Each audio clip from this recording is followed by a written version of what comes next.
Hello, my dear children. Today we are going to read and understand poem 3 from our book, and name of the poem is Rain on the Roof, and it is written by Curtis Kinney. So, as the title suggests you, that the poem is about rain. So, in this poem, the poet is telling us about the memory he has of the rain. आप सबकी भी कोई ना कोई memories होगी ना बच्चों, rain से जुड़ी हुई. तो जब भी रेन होती है कई लोगों के मन में आता है that I should take bath in the rain. कुछ लोगों के मन में आता है I should have something like fried items. आप पकौड़े खाते हो, चाय पीते हो, कॉफ़ी पीते हो, सम और द अदर मेमोरीज. हर किसी की कोई ना कोई मेमोरी जो है वो रेन से जुड़ी हुई है. So let us see the beginning of the poem and then later we are going to see line by line explanation. When the sky is covered with dark clouds and it starts raining, have you ever listened to the patter of soft rain on the roof? ये बच्चों आपके लिए question है. जब कभी बारिश होती है तो आपने कभी ये जो पिटर पैटर टिप टिप का साउंड जो आता है, have you heard it? Of course the answer is yes. सबने सुना होगा ना. Have you ever listen to the patter of soft rain on the roof? जब छत पे पानी गिरता है, जो आपकी सीमेंटेड है, इस पे बहुत ज़्यादा साउंड नहीं आती है, बट अगर आपने कहीं अपने आसपास टिन शेड या ऐसे कोई रूफ देखी होगी तो वो साउंड जो है वो कुछ अलग ही होता है. You must have heard that sound ना. What thoughts flash through your mind as you heard this melody of nature? तो जब कभी आपने ये पीटा पाटा साउंड सुना बारिश का, तो आपके दिमाग में क्या क्या ख्याल आए? Read the poem to find out what the poet dreamed of while listening to the rain. तो इस पोएम में आप देखने वाले हो कि जब बारिश हो रही है तो हमारे जो पोएट है कोटिस किनी, इनके दिमाग में क्या चल रहा है. What is he feeling about the rain, what is he recollecting, उन्हें क्या याद आ रहा है. So let us read the poem now. When the humid shadows hover over all the starry spheres and the melancholy darkness gently weeps in rainy tears. So यहाँ पे बच्चों देखिए, humid का मतलब होता है full of moisture, यानी नमी जब होती है, मौसम के अंदर नमी होती है. आपने देखा होगा जब बादल काले काले ऊपर मंडराने लगते हैं तो हमें कहीं ना कहीं थोड़ा सा यकीन हो जाता है that it is going to rain. Humid shadows यानी जब नमी वाले बादल, शैडोज बादलों को कहा गया है. Hover, hover is move around something, जब हमारे ऊपर मूव कर रहे होते हैं. Over all the starry spheres, starry spheres का मतलब होता है रात का वक्त, यानी नाइट टाइम जब स्टार्स हैं और मून है, उस दौरान की बात पोएट कर रहे हैं. एंड द मेलेंकली डार्कनेस, मेलेंकली का मतलब होता है उदास या sad, gently weeps in rainy tears. So the poet is saying that when the humid shadows hover, जब भी डार्क क्लाउड्स जो हैं, पानी के भरे हुए बादल मंडराने लगते हैं, तो it is when the sky is full of these clouds, what happens? We get to know that some time after it is going to rain. And starry spheres जो है it refers to sky at night time, जब पूरे सब जगह stars ही stars होते हैं. At that time huge clouds which are full of moisture move around in the sky, घूमते हैं ना बादल. And the sad darkness of the night is wiped off by the rain drops which seem like tears falling from the sky. तो रात के time वैसे भी darkness होती है ना काफ़ी, और डार्कनेस को उदासी से कंपेयर किया गया है, तो ऐसा लगता है जैसे रात बहुत उदास है और रात जो है वो रो रही है, और ये जो रेन ड्रॉप्स नीचे गिर रही है ये उसके आंसू है, उसके टीयर्स, उसे कंपेयर किया गया है. So the poet is comparing rain drop to tears and he says that the dark sky which seems to be very sad, it appears as if it is crying, जैसे वो रो रहा है. And the rain drops, the tears shed by it, तो जो rain drops हैं वो क्या है, आंसू है वो जो कि नीचे गिर रहे हैं.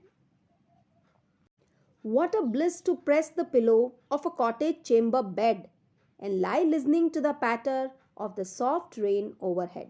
What a bliss का मतलब होता है what a blessing, कितनी हैप्पीनेस, खुशी की बात है. To press the pillow of a cottage chamber, cottage chamber is अपने बेडरूम में बेड पे लेटे हुए और पिलो को बिल्कुल कस के पकड़े हुए हैं और बाहर रेन हो रही है. It is such a wonderful feeling. And lie listening to the patter, patter यहाँ पे रेन की आवाज़ को बोला गया है. Of the soft rain overhead, overhead क्यों बोला गया है, क्योंकि जो पोएट है वो रूम में लेटे हुए हैं और बारिश उनके ऊपर यानी कि छत के ऊपर बारिश हो रही है. तो यहाँ क्या बता रहे हैं poet, He says that it is a blessing to lie on the bed in the room. Cottage chamber जो है वो रूम को कहा गया है. And listen to the sound made by raindrops which is falling on the roof. Every tinkle on the shingles has an echo in the heart, and 1,000 dreamy fancies into busy being start. तो tinkle बोला गया है sound को, जो बारिश की आवाज़ है उसको बोला है टिंकल. एंड शिंगल्स बोलते हैं रूफ टाइल्स को. ये जो आप देखिए यहाँ पे देख रहे हैं ना, ये इस तरह की टाइल्स जो है इन्हें बोलते हैं शिंगल्स. तो पोएट कह रहे हैं जब इन टाइल्स पे बारिश गिरती है, रेन ड्रॉप्स गिरती है, तो क्या होता है, it has an echo in the heart. ऐसा लगता है जैसे दिल में भी कुछ साउंड, इको रिपीटेड साउंड होता है ना, तो ऐसा लग रहा है जैसे दिल में भी कोई साउंड निकल के आ रहा है. So the poet is expressing his feeling that when he hears rain drops falling on the roof of his house, he says that every tinkle on the shingle, यानी हर जो बूंद गिरती है इस पे, रूफ पे, it has an echo in the heart. So whenever he hears rain falling on the rooftop, the sound repeats in his heart and in his dreams. ऐसा लग रहा है जैसे वो जो साउंड है ना बारिश की, वो रिपीट होती है. इको का मतलब रिपीट होना ही है ना किसी चीज़ का.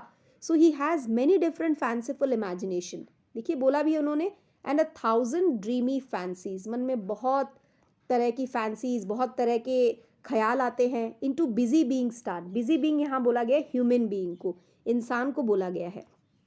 सो वो कह रहे हैं कि sound of the rain falling on the roof top creates many different dreams. लोगों के मन में बहुत तरह के दिमाग में जो है सपने आते हैं. इसमें बहुत सी बातें हैं जो पहले हो चुकी है वो रिकलेक्ट होती है. So whenever it is raining we gain something from the past, and 1,000 recollections weave their air threads into woof as I listen to the patter of the rain upon the roof. तो poet जो है last 4 lines में कह रहे थे कि बहुत से ड्रीम्स, बहुत से फैंसीफुल इमेजिनेशन दिमाग में आते हैं जब बारिश की आवाज़ सुनते हैं, है ना. बहुत सारे ड्रीम्स हमारे माइंड में आते हैं. So he says that he listens to the patter of the rain upon the roof. He has many new dreams in his mind and the memories of the past comes back in form of dreams. 1,000 recollection का मतलब यही है, यानी हज़ारों memories जो है वो दिमाग में आ जाती है. और वो कैसी होती है, जैसे कोई थ्रेड वीव करता है ना लूम पे. देखिए यहाँ पे लूम पे कैसे थ्रेड वीव होता है, 2 थ्रेड जो है आपस में गुथे जाते हैं, एक के ऊपर एक रखे जाते हैं. तो इसी तरह जैसे कपड़ा बुना जाता है थ्रेड से, वैसे बहुत सारी मेमोरीज जो है वो बुनी जा रही है दिमाग में. और कब, as I listen to the patter of the rain upon the roof, जब भी मैं रेन ड्रॉप की ये आवाज़ सुनता हूँ रूफ पे गिरते हुए, that time all the memories comes in my mind. Now in memory comes my mother, as she used in years agone to regard the darling dreamers, ere she left them till the dawn. So यहाँ पे the poet is introducing his mother, अपनी mummy को introduce कर रहे हैं. He says that he is dreaming of his mother now. As he has told in the previous stanza, the rain brings memories of the past. याद है ना आपको कि बहुत सारी पुरानी बातें जो है वो याद आती है रेन से. So it is the memory of his mother who is no longer alive, जो अभी नहीं है. So in the past, what happened? She used to love him a lot. Every mother loves, no? So she used to consider him a darling. सभी mother के लिए darling. Dreamer का मतलब क्या है यहाँ पे? डार्लिंग होता है बच्चा, एंड ड्रीमर जो है वो सपना जो देख रहा है. तो इन्हें अपनी मम्मी की याद आ रही है और वो कह रहे हैं जब भी कभी बहुत अच्छा सा सपना देख रहे हों उस टाइम में. एरेज बिफोर, तो पहले की बात है ये, क्योंकि अब तो मदर है नहीं. She left them till the dawn, यानी वो बच्चे को उठाती नहीं थी उस टाइम में. ऐसे सोचती थी कि ठीक है बच्चा कोई बहुत अच्छा ड्रीम ले रहा है, बहुत अच्छा सपना आ रहा है इसको, सो इसे तोड़ते नहीं हैं, इसे सोने देते हैं. Every mother thinks about the child's happiness, no. So ये भी अपनी माँ को याद कर रहे हैं और बीती हुई बातें जो हैं वो याद कर रहे हैं. That she used to consider him a darling and she let him sleep till daybreak and have sweet dreams, ताकि उनका सपना टूटे नहीं. O I feel her fond look on me. Fond यानी प्यारा. As I list to this refrain, which is played upon the shingles by the patter of the rain. So यहाँ last 4 lines है ये. पोएट कह रहे हैं O I feel her fond look on me, मुझे महसूस हो रहा है जैसे मेरी माँ मुझे देख रही है अभी तक. The poet can still feel that his mother is looking at him as he listened to the song made by the raindrops falling on the rooftop. जैसे ही बारिश की बूंदें गिर रही है तो उन्हें अपनी मदर की याद आ रही है और उन्हें ये याद आ रहा है कि किस तरह से मम्मी उन्हें इतना प्यार करती थी. So the sound of the rain makes him correlate his past with his present. So that is why the poet is moved by the sound of the raindrops on the shingles of his room. Shingle मैंने बताया था ना आपको, जो tiles होती है, तो उस पर जैसे ही साउंड आती है तो पोएट को अपनी मम्मी की भी याद आ रही है और सारी मेमोरीज जो है वो रिकलेक्ट हो रही है. So whenever he hears this sound, no, this rain drop sound, it brings back memories of the past and he is reminded of his mother. तो यही लास्ट में बोला है इन्होंने, that as I list the refrain. List यहाँ पे आप लिजन बोल सकते हो, ये पुराना वर्ड है, लिजन नया वर्ड बोला जाएगा यहाँ पे. As I listen to this refrain, refrain sound of rain, जो बार बार ये रेन के साउंड की बात कर रहे हैं. So which is played upon the shingles by the patter of the rain.